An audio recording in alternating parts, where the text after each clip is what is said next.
Welcome to Showdown. I'm Mark Kaysen, and it's Friday, and that's August the 16th, and so many interesting things we have learned today.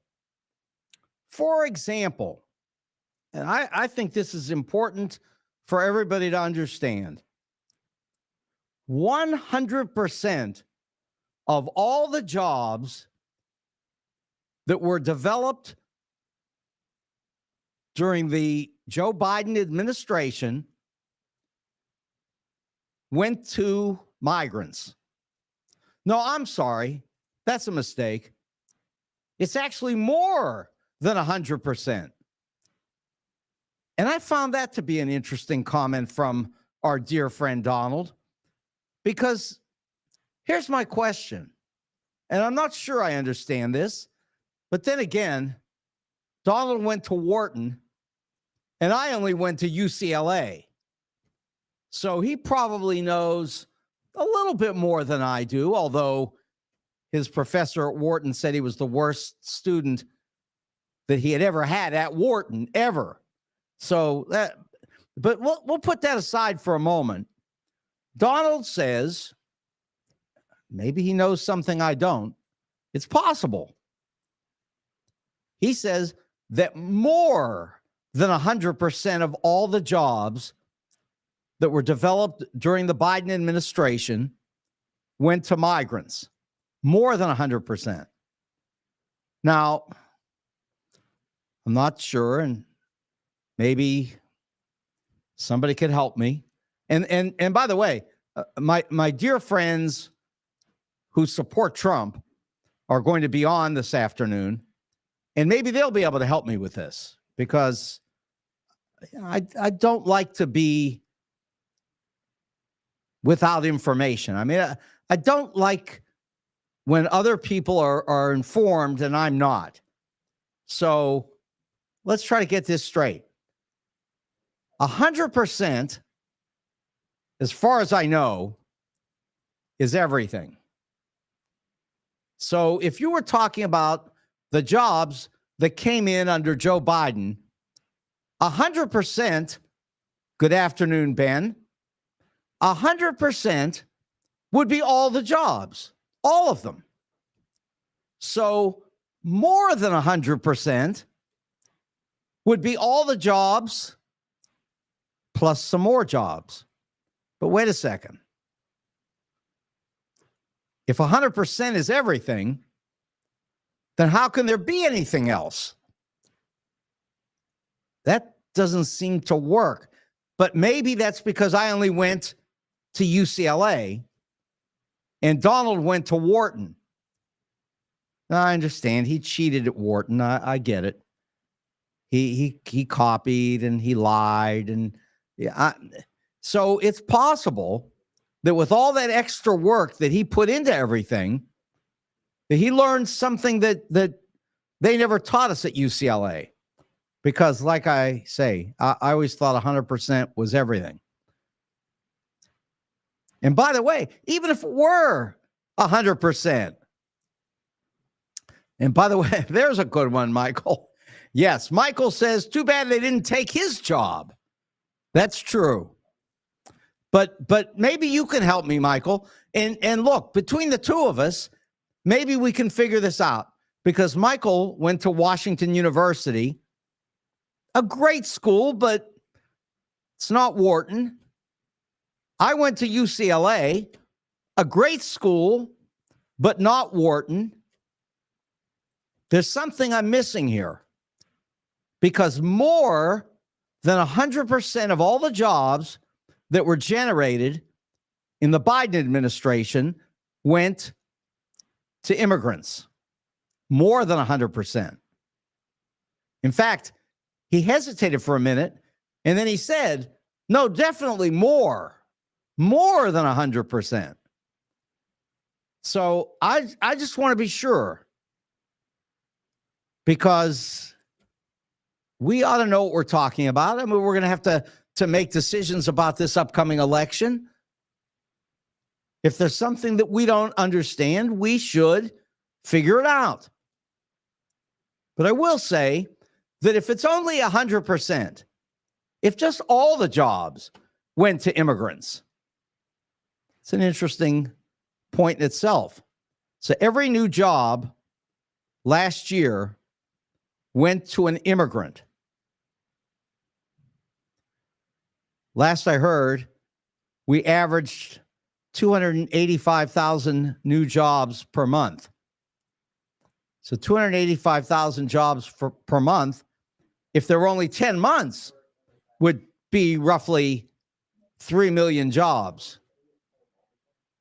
If you add another 0.5 million, 3.5 million, so that's 3.5 million jobs, and they all went to migrants.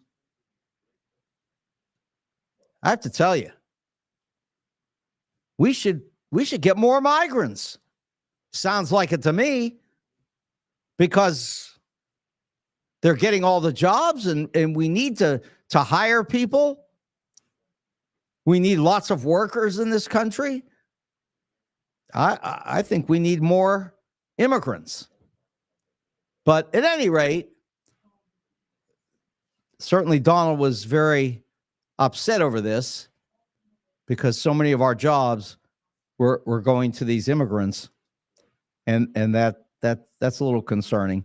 By the way, Donald says that grocery prices are going sky high, that they are destroying our country, and that people are being dramatically overcome by the costs of their groceries going up. And in order to try to show us what he was talking about, he brought a couple of boxes of Cheerios and a few other items, because he wanted us to understand that he was talking about things that you buy at a grocery store, like Cheerios. Okay, well, that was good. That was very helpful. I saw what he was doing, and I did figure it out, even though I went to UCLA and he went to Wharton. But I figured it out. It was all about, those grocery store items. And by the way, the report that day from the government reported that over the last year, grocery prices increased by a total of 1%.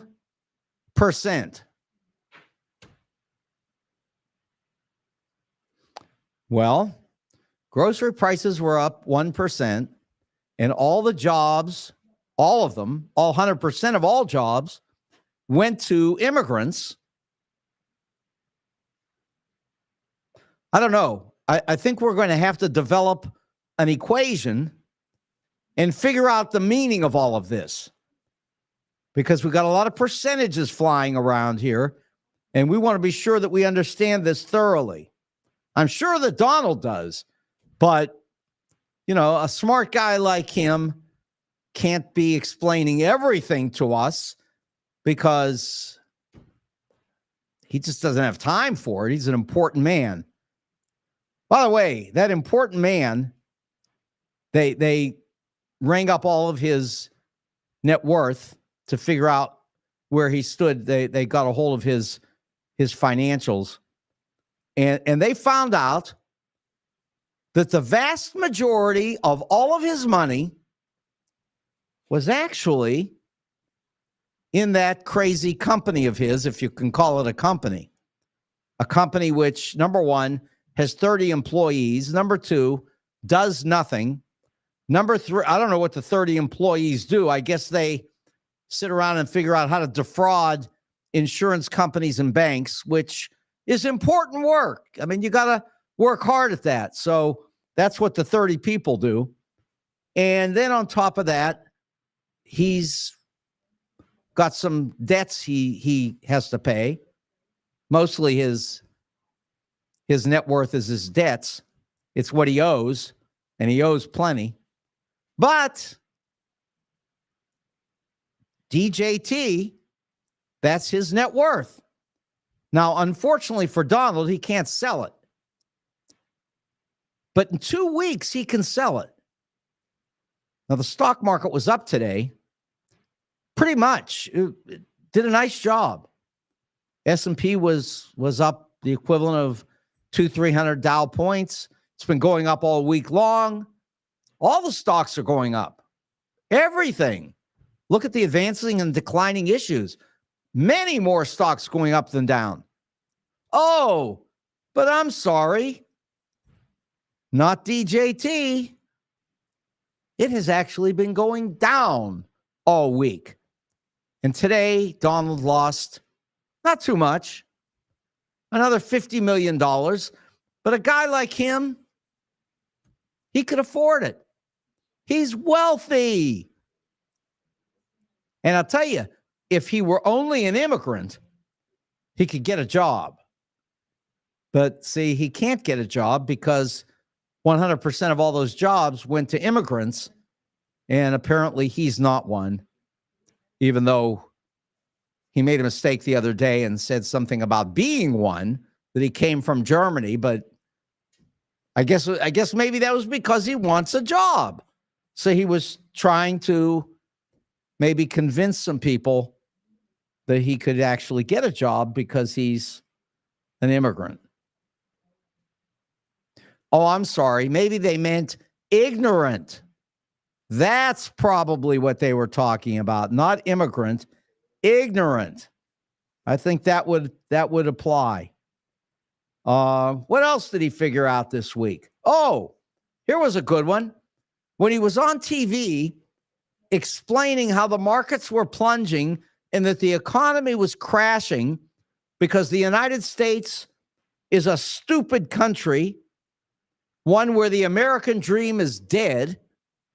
While he was explaining that, and he was on TV, you know, they have a little bug in the bottom right-hand side of the TV, and it tells you what the market's doing.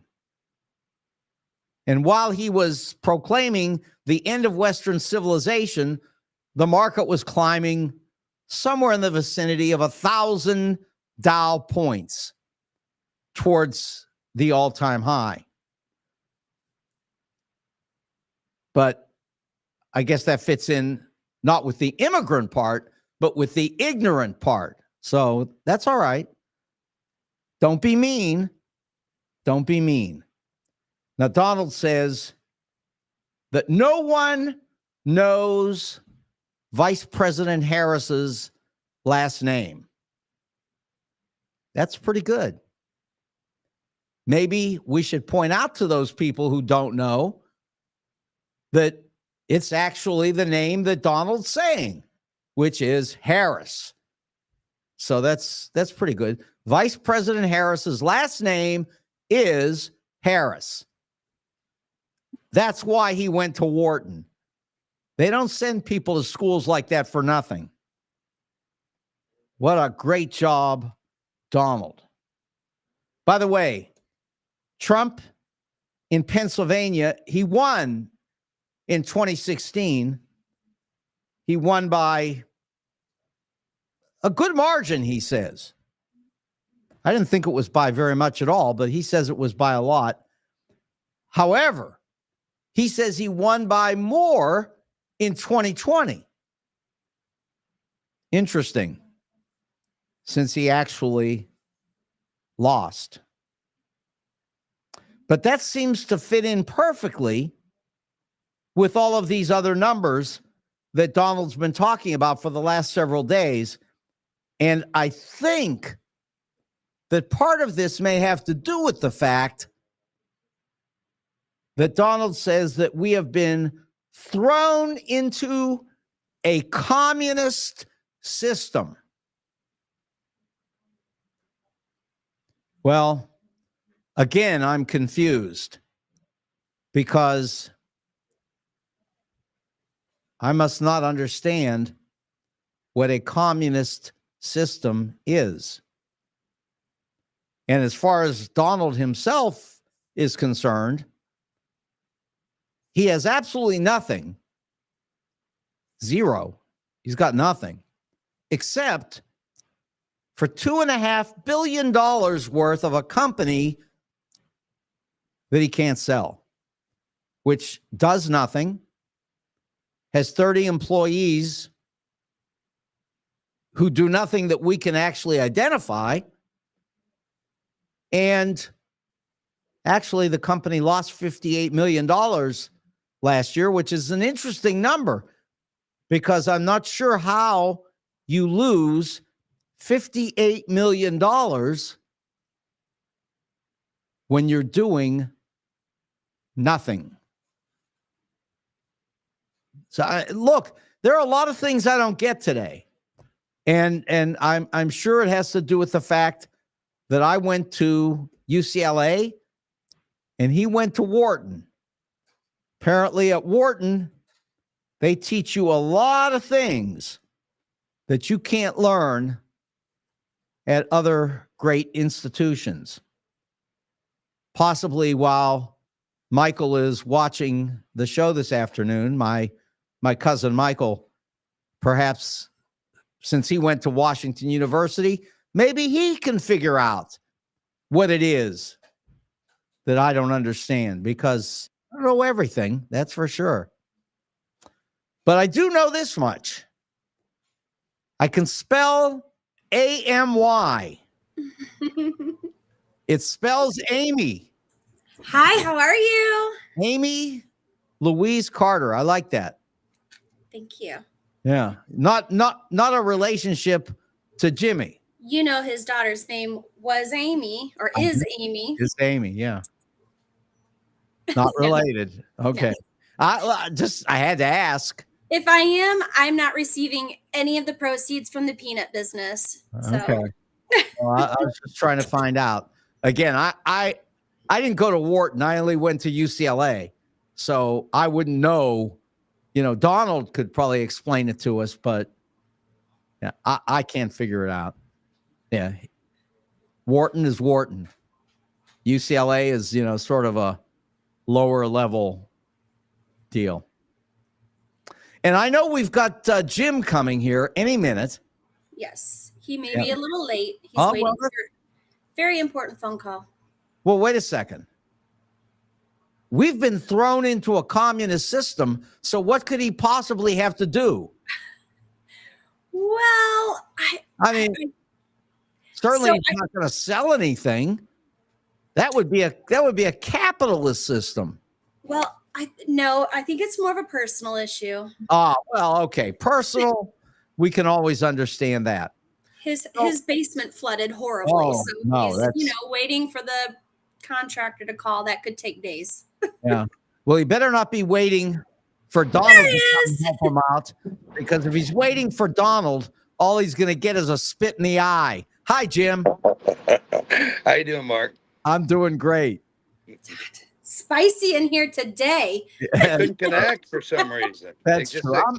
It kept saying connecting. I'm acting up a little bit. That's all. He's spicy. You must have had Democratic contractors or something. Put your stuff in. Something like that.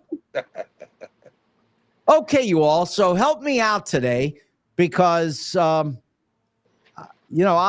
ask you some specific questions later, but I'd like you to help me understand what it is that makes you confident that Donald's doing a great job when the whole country says that Kamala is on fire with enthusiasm. What's up? Well, I got to ask you, Mark, what could possibly make you motivated to want her as your president when she hasn't done anything in the 3.5 years she's been there? She's making all these promises about what she's going to do day one when she's already at day 300 and hasn't done anything. Well, I'll give you a good answer to that one, and you can ponder it afterwards. Okay. So first of all, vice presidents do nothing.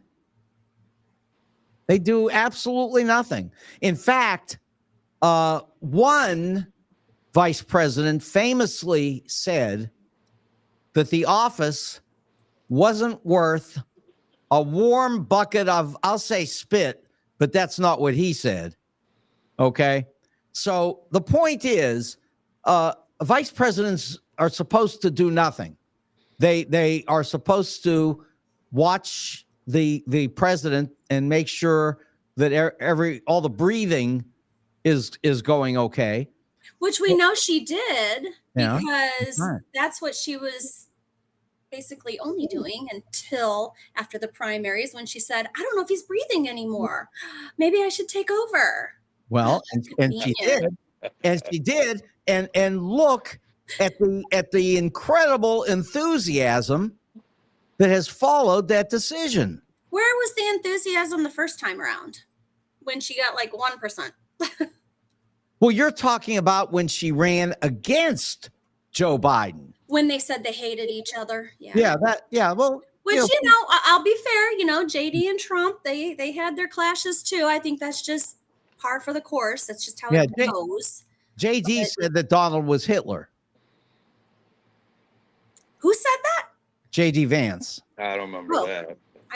You know what? I didn't follow JD Vance, so I'm only speaking about what I. Be careful now. That sounds like Donald. I didn't know. I don't know anything. I didn't know.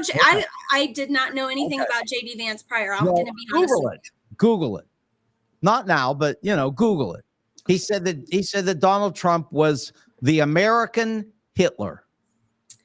That is a nice thing to say about anybody. Yeah, that's just what he said. So I'm not sure. Okay, so beyond that, let me finish this up a little.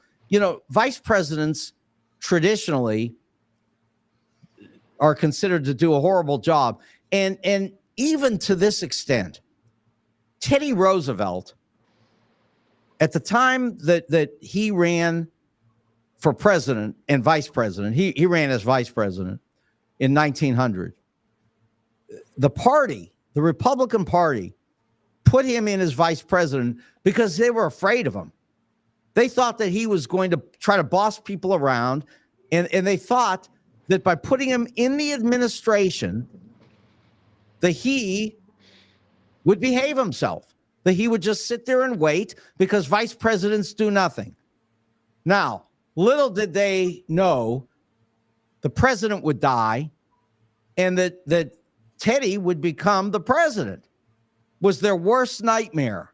And it turned out that they were right because he wouldn't listen to anybody. He ran the show, but not as a vice president now, because vice presidents don't. That's just how it is. Even when they're supposed to be doing something, right? No, they're not. They're not. Like the border? No. The borders are? No.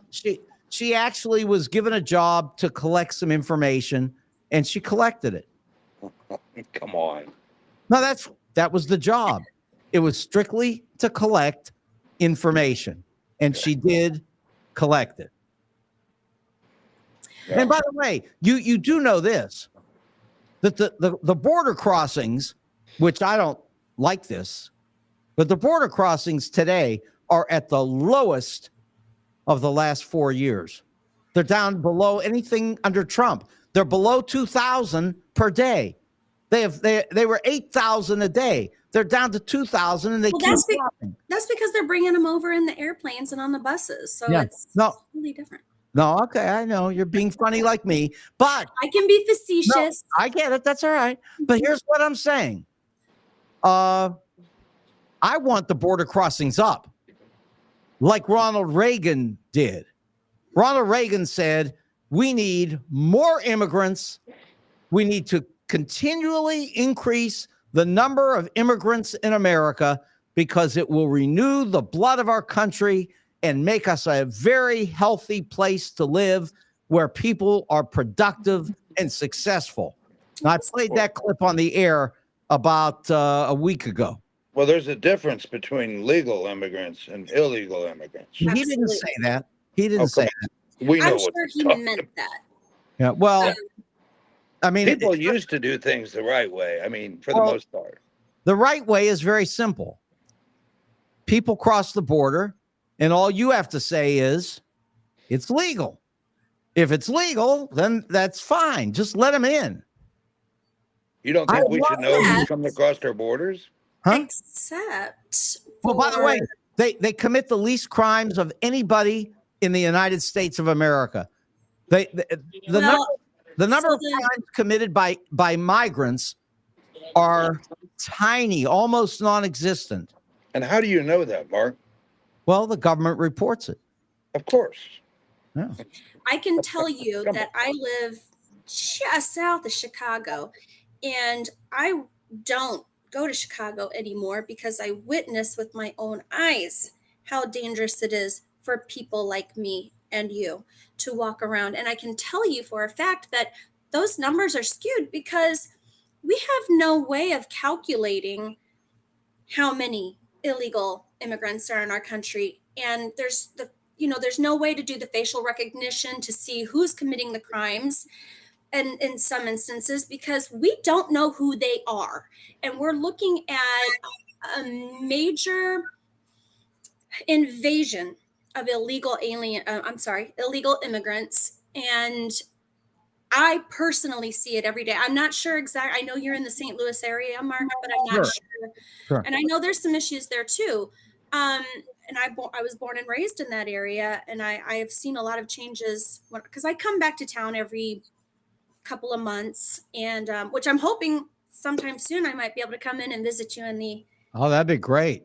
I would love that. Love to have you in the studio for sure. Think I'm coming home next week, so maybe Okay. we can something. But anyway, as far as the illegal immigration goes, let me put it to you this way, and I'm trying not to take over here, but I have an issue. Oh, you sometimes. listen. Go. I have a friend named Anna, and that's all I'm going to say. Now she's from El Salvador.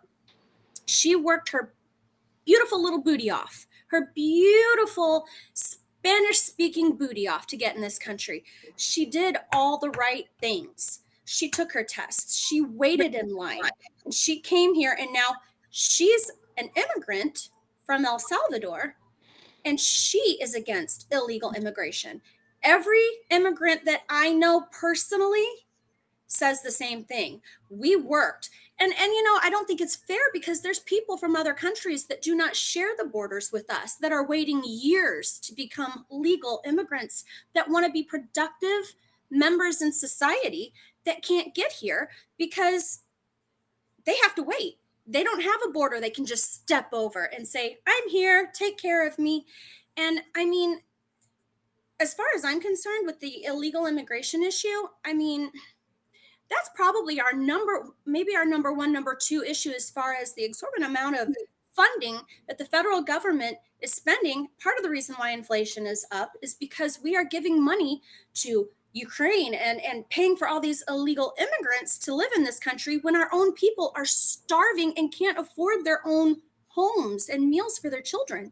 So there's a lot to be done there. There's a lot of work that needs to be done there. I don't think anyone is against immigration. They're against illegal immigration. I want to know who's in my country. And I want to know that if something happens, someone breaks into my house and leaves a fingerprint, we can find that person. Okay. But with all these illegal immigrants. I've always said this, Amy, and see, you may agree with me. It sounds like you're getting close.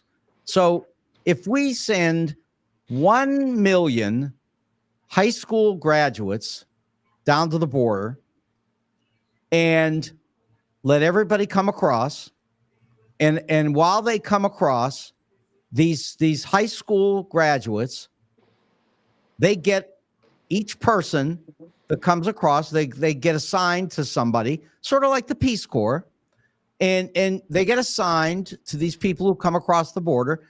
They help them. First of all, they make sure that they fill out all the forms. Secondly, they help them to figure out how to get a job once they're in the United States. They help them learn English.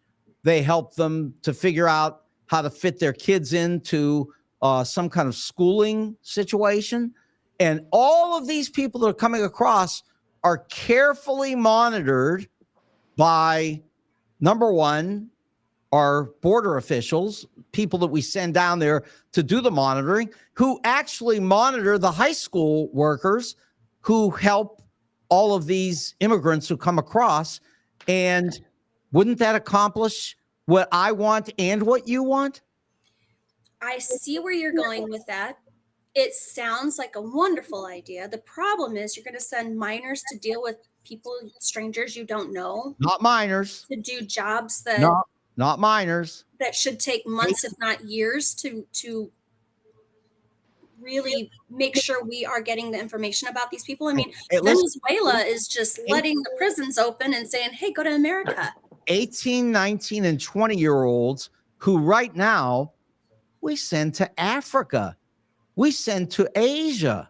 We send to all kinds of places all over the world that are far more dangerous than the border. We already have a government. We already have people that do that. That's what it's all about, though. No, we don't have You have enough. to wait. You have to wait your turn. No, we don't have enough. You're right. We don't. So let's take Yeah. some of the extra IRS people and maybe educate them and send them to the border and let them start doing the vetting and the all of the different jobs that would be required of them to allow these people in this country, because it's not just that easy. You can't set up a desk on the border and say, all right, everybody get in line. But you almost Because liked my high school kids doing this. I mean, that'd be great, but They're 18, 19, 20 years old, and they're perfectly capable that's of more of doing a college. everything else. They go to the Army. For maybe okay, so maybe you set something up within the Army or maybe with college students that are in a political program where there can be jobs like that, and it doesn't have to be at the border. I understand that, but these people, you can't let them in and then say, we're going to do a background check on you and we're going to follow up with you. That doesn't work. We know that doesn't work. Look at all the children that are missing right now. So you have to consider the fact. But we don't have anybody down there that's assigned to this. So, I mean, I'm saying a lot of work to be done. I'm saying send a million high school graduates. And remember this, they're learning service. They're being representatives of our country. They are helping people who come across the border. And by the way, they're supporting the language on the Statue of Liberty. So, as much as I wish that would be such an easy answer, right? There's so much more to it, because background checks take more than 24 hours. They can take months, if not years. We know how red tape works in this country. As Americans, we can't even get a passport for 6 months. You know, that's not true. I got a passport in 1 month. The last couple of years, there have been a lot of people that have had to wait several months to get their passports. Now, I live near Chicago. I can go and get one probably pretty quick, but I'm also an American citizen with an ID that says, and I've got a lot of background checks done over the last 50 years. So there's a lot of proof that I am who I am. These people are coming over millions at a time. We just don't have the resources. And then you got to pay for those resources. We're already in so much trouble when it comes to the national debt. Like, maybe we just need to stop, put a plug in it for a while, get it perfected, and come back and visit it in about 5, 10, 20,000 years.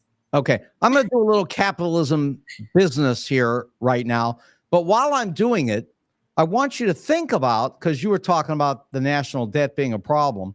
And so I'd like you to think about the fact that we owe about 125, 130% of GDP, which is a little bit less than we owed at the end of World War II. So that's one thing. And China owes about 250% of GDP. So we're way ahead of them.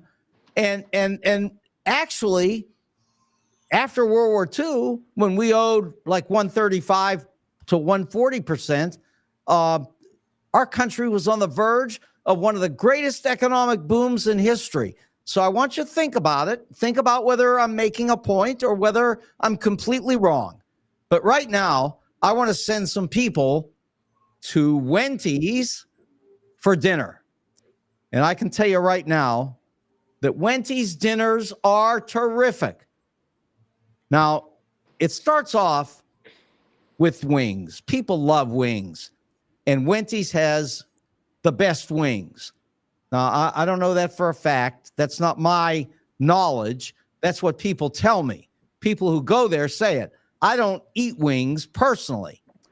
Now, everybody knows what I eat, but we'll get to that in a minute. So there are wings, and they're supposed to be phenomenal. And then, of course, there's smoked meat, and there are hamburgers and cheeseburgers and patty melts. All this is great food. And then they have pizza, which is fabulous pizza. And they've got salads. And the drinks are amazing. I drink iced tea there, and every time I do, I'm just blown away by the fact that it's the best iced tea I've ever had. Now, for me, because everybody's different, for me, it's not the wings. It's the baby back ribs. I love them. They're the best. So baby back ribs, and add to that onion rings, and wow, you've got a dinner. Now, if you like the wings better, you can do that, or you can eat it all. That's all right. But eventually you're going to get a little filled, or else you're just going to get a little embarrassed because everybody's going to look at you and realize that you've been eating all night. And so what you're probably going to do at that point is pretend that you're done. Put it all down, pay the bill, maybe bring some with you, and then you're going to go straight to Defiance, where nobody knows that you've been eating all night, and you're going to go to the other Wendy's, the Wendy's Roadhouse, and the same great food. You're going to eat it all out there in Defiance, and they're going to think, gee, you're just hungry. But they're not going to realize that you've just been pigging out at Wendy's all night long, and it's a good thing to do because Wendy's is great. The atmosphere is terrific. Ben and his wife have built a tremendous business. So go to Wendy's and enjoy great food. Now, if you're looking for jewelry, you go to 4506 Hampton, and that is Jewels on Hampton. And I mean, they've got jewelry everywhere. Cases and cases filled with jewelry. Everything you can imagine, all different designs. And if you want it changed, Al's an expert. He can redesign anything you want. He can do it the way you want it. He can do it the way he wants to if you want to take a shot at his creativity. But the bottom line is, it's just the best place for jewelry. And then on top of that, they buy and sell jewelry and coins. That's at Jewels on Hampton. And then finally, with all the time you're going to spend there, you're probably going to look at your watch on the way out to see what time it is. And if you find out your watch doesn't work, don't worry. They fix watches. They're experts. So that is Jewels on Hampton, 4506 Hampton. Now, when it comes to great men's clothes, you just flip on back down the highway to the St. Louis Suit Company. They're on the corner of Central and Forsyth, and they have been there for 30 years. It's no joke. It's a terrific men's clothing store. They've got suits. They've got shirts, ties. OMG, those ties are incredible. They look like they're $50. They cost $5 for a silk tie. And I'll tell you something. Amy is about to fall over. She can't believe it. A beautiful silk tie for $5. That's ridiculous. I'll wear a tie. Everybody wants to go there. So anyway, that's the St. Louis Suit Company in Clayton. And by the way, if you're thinking about getting married, that's the other thing. They are experts at providing wedding attire at the St. Louis Suit Company in Clayton. Like I said, 30 years. That's no accident. They are a terrific business. You'll love Jay and Nick, father and son, and the rest of their family. They're all there. They do a great job. They will take great care of you, and they'll get you wedding attire if you need that too. That is the St. Louis Suit Company. Okay, so let's go back and check out the national debt. What do you think here, Amy? The national debt. I think that maybe it shouldn't be as high as it is. Listen, I like to spell things out 101 style, okay? So I like to, I'm not trying to dumb things down, but not everybody understands everything that we talk about. So, what I would say about that is way too high, first of all. And I know some ways that we could get it down. Well, wait, maybe might- we don't want to get it down.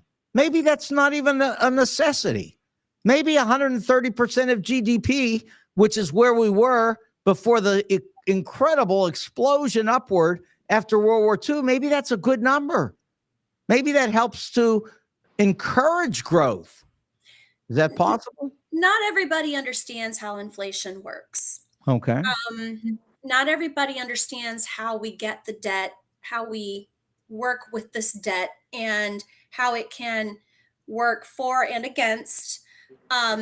What I can say is that right now, I'm not so much concerned with that number as much as I'm concerned with today's inflation rate. And how high is that? What I think it's 2.9 Yeah. 2 days ago. Yeah, so 2.9 is actually pretty close to what the Fed wants. And by the way, grocery prices last year were up a total of 1%. So we know that inflation doesn't really affect groceries too much. Okay, so groceries, we know that that industry, they work at about a 2% profit rate. So even though inflation is up, we've heard Kamala talk a lot, and I do not mean to mispronounce her name a lot. It's Kamala. just Kamala. There you go. I'm trying. Okay. We know that she's talked about how there's been price gouging in the grocery stores. That's not accurate.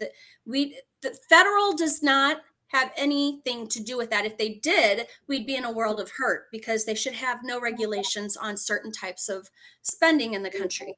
We know that in grocery stores, they have anywhere from 2 to less % profit margin, which is where they're at today. The problem is we all know groceries are way up. Why is that? Well, the distributors had to raise their prices. Everybody's had to raise their prices because inflation has gone up. We started at 1.4% when Biden took office. We were above 3 as of 2 days ago. But as far as groceries go, now, if we want to talk kitchen table policy, which is what I prefer to talk about, the everyday person and what their issues are, groceries really, it's not determined by inflation. That's not something that is an issue with inflation. So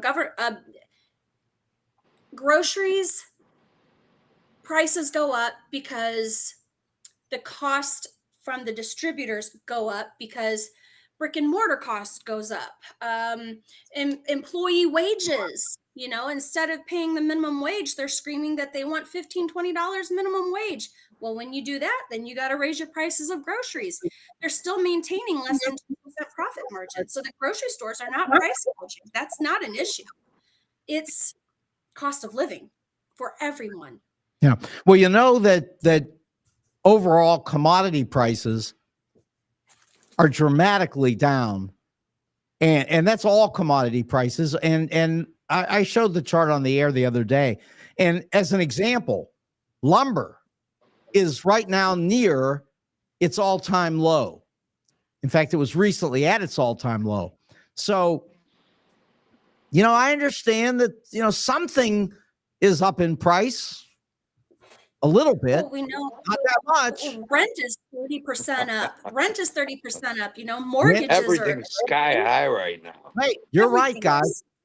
Absolutely. Rent and mortgage costs because of interest rates, they are up. And you gotta understand how Groceries that works. are outrageous right now.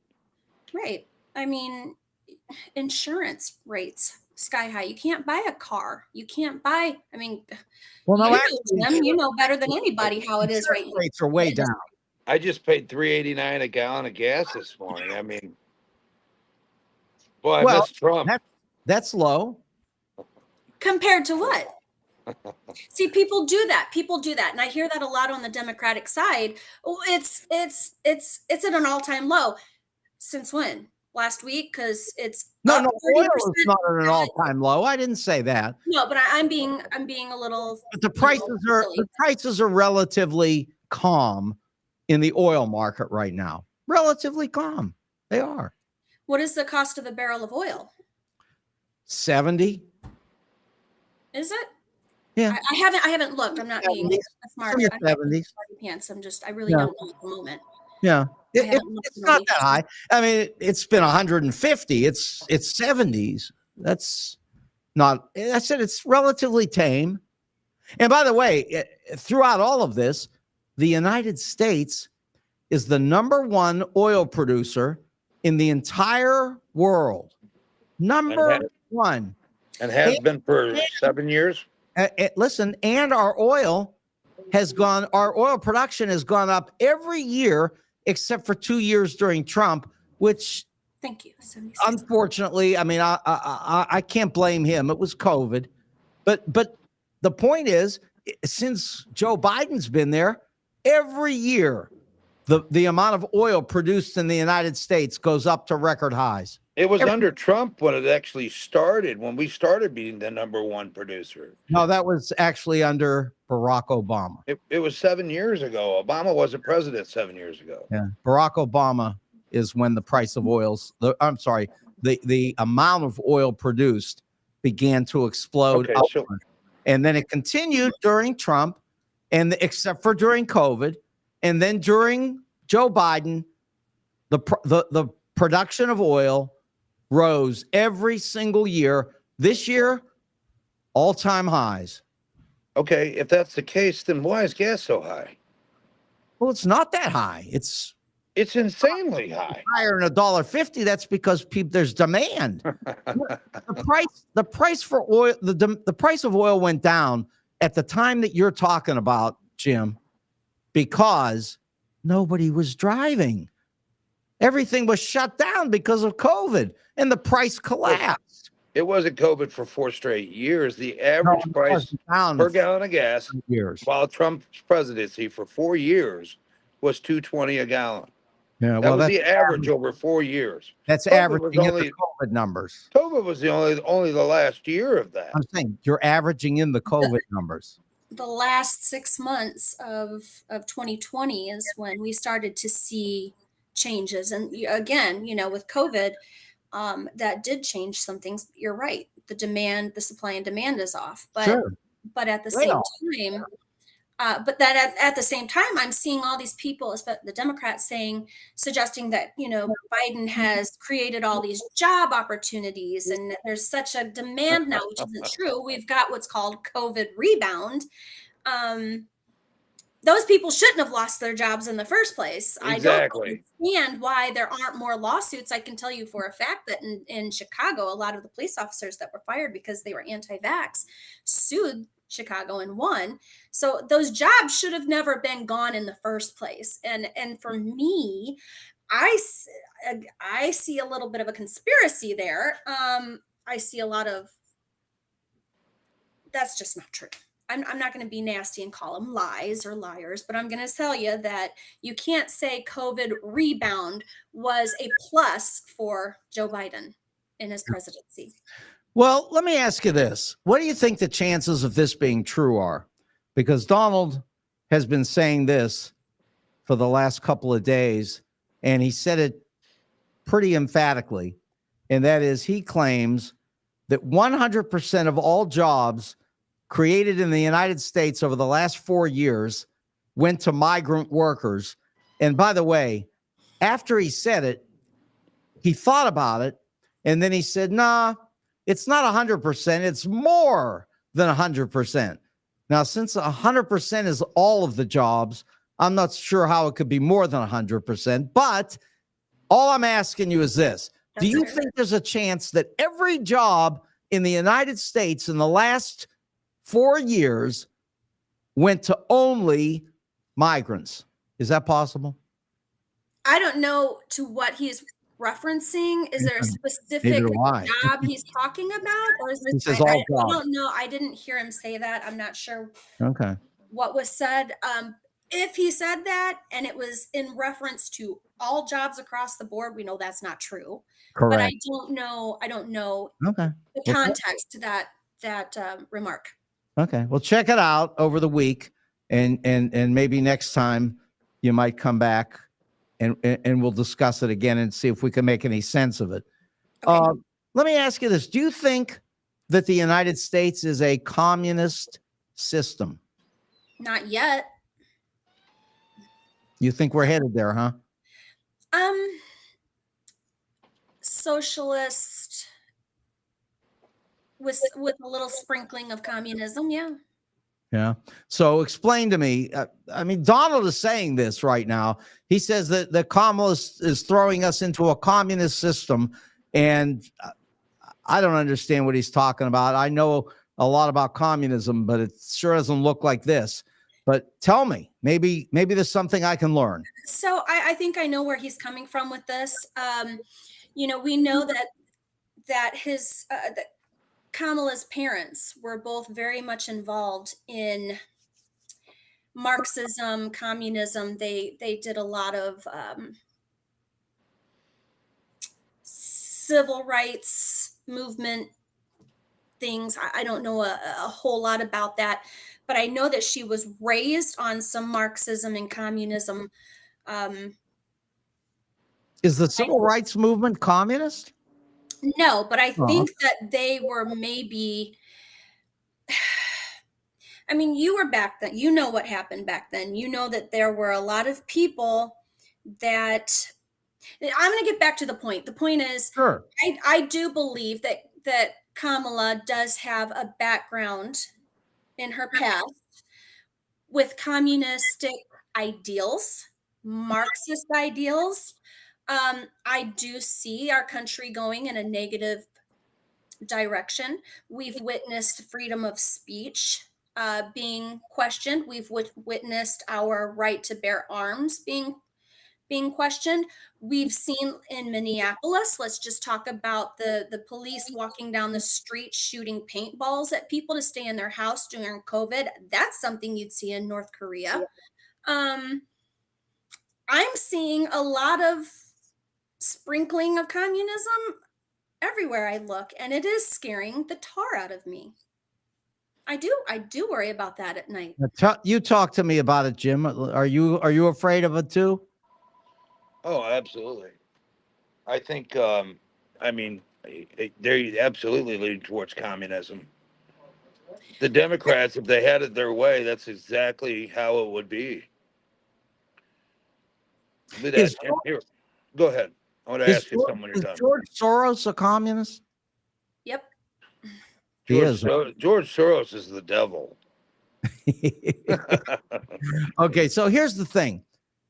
George Soros is one of the most accomplished commodity traders in the entire world. He sold short the British pound, which he didn't know for sure. It was his idea that the British pound was going to drop, and he sold short the British pound with his partner, James Rogers, who, by the way, is an incredibly conservative person, giant conservative person. That's his partner. His partner in business is extremely conservative. The two of them are the two of the best commodity traders in the world.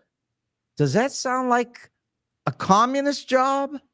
Do you know how he made most of his money? Yeah, selling short the British pound. Going in and just, basically destroying countries. How's that? He used to go in and buy up tons of. Have you ever actually? I mean, how much do you know about George Soros? I know you claim to I be. know everything about him. I know him. I know very well what George Soros has done. And I can tell you right now that all he did is one simple thing. Of course, I say simple. It's not that simple. It's a high here. DRC on the board says, yeah, game of risk, a high risk game, which is he sold short a worldwide currency from Britain, and he made the judgment that the British pound would collapse. And he was right. And he made a fortune because that's capitalism. What do you think? I think some people in this country have the ability to make those sort of things happen and take advantage of them. Well, how would that be? The currency Look at are the look at largest what he. markets in the Go ahead. world that they're almost impossible to dominate in any way. Federal Reserve can't dominate currency markets.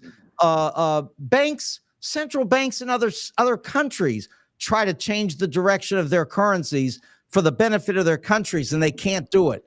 But George Soros can?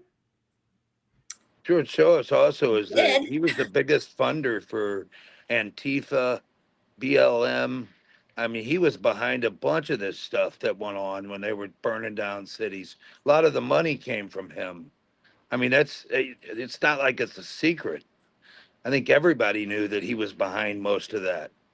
I want to ask you one question real quick Sure, before we you run bet. out of time. You bet. We had this little crash, I say that kind of being funny, but in the stock market, here a week or two ago, Thousand. and a Over lot a of the thousand. experts are saying that we are definitely heading for a recession. We're in one. Okay, and yeah, I believe we've been in one for quite a while, but I mean, it could get much, much worse. And and it's been under Democratic leadership for the last 3.5 years. What's your thoughts on that, Mark? I mean, Yeah, it's certainly my business, and I understand it very well. The market declined 3% in one day. That's not a crash, but it's a big drop. The Japanese market that day dropped 12.9%. That is a crash. That was Japan, and it had an influence on us. And our market dropped, and since then, our market has climbed right back up toward almost right up to the all-time high. It's very close to it. And let me say this. I have claimed on the show in recent days that there is a vulnerability in the market and in the economy. I think there is. Doesn't have a thing to do with Joe Biden, doesn't have a thing to do with Kamala Harris. It has to do with 500 days of an inverted yield curve, which puts incredible pressure on the money markets. And it's an unusual thing for it to last that long. And it is a pressure situation. It doesn't mean that we're going to crash. It doesn't mean that it's the end of the world. But we have had a narrow advance all the way through the last 5 years up in the stock market's gains. And when you have a narrowing advance, you need to be cautious. And that's capitalism. And it's nobody's fault. It's just the way the market cycles. So I agree that there's some dangers out there, but I don't think it has anything to do with any of our politicians, to tell you the truth.